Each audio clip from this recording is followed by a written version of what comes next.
Welcome to the Club of Hearts, where we promote self-care, provide solutions, and prioritize service. I'm the founder, Joy K. Madison, and I'm here today with Mark Ford. How you doing, Mark? Blessed, and thankful. I'm here with Mark, and he's going to be doing a phenomenal workshop on this idea that whatever you're doing is bigger than you. And I think we all know that, but sometimes we get caught up in the details and we forget. So I'm excited to jump into that workshop and all the things that you're going to be sharing.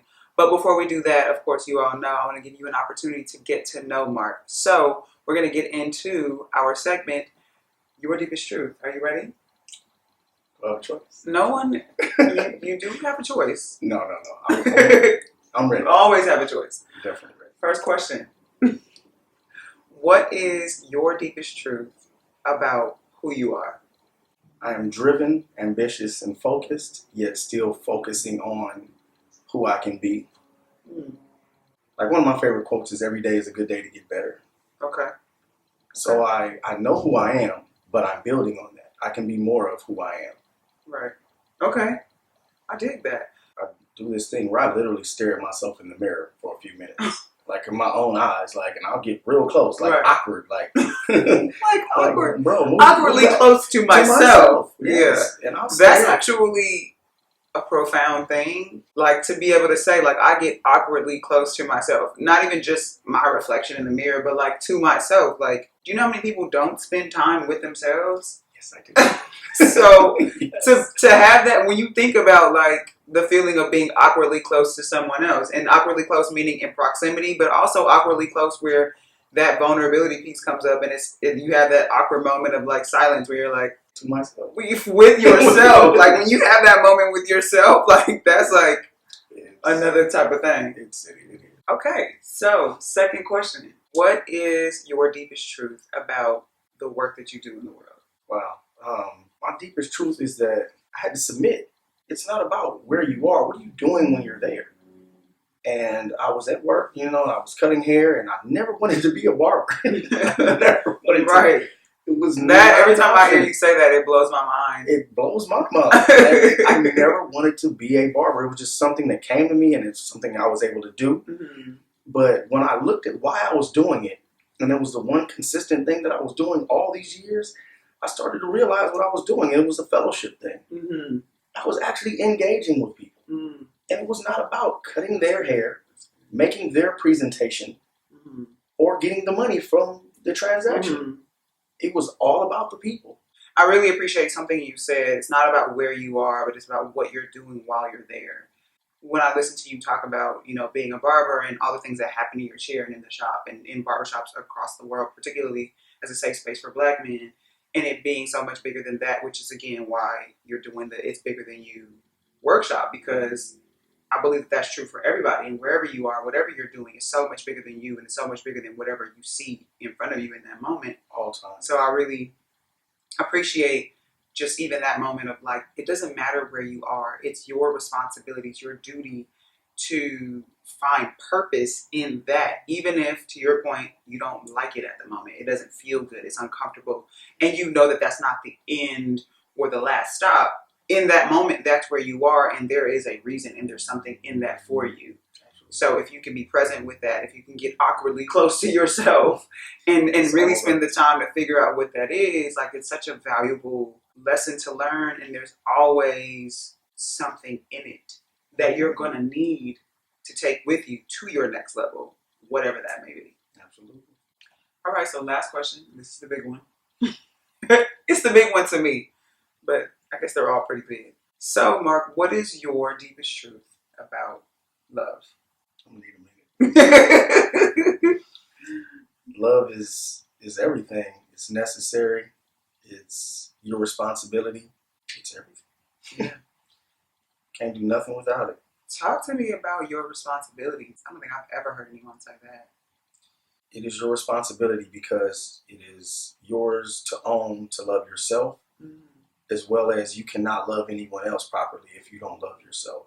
And you're responsible for loving others as well. Loving them through it, loving them to it, loving them from it.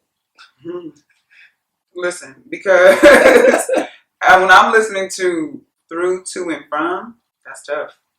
see all of it, right? That's tough. Through, got that. Maybe even from, got that. To, You can lead a horse to water, but you can't make them drink. listen. Sometimes you gotta drop some people off. And that's the part, I think, to something.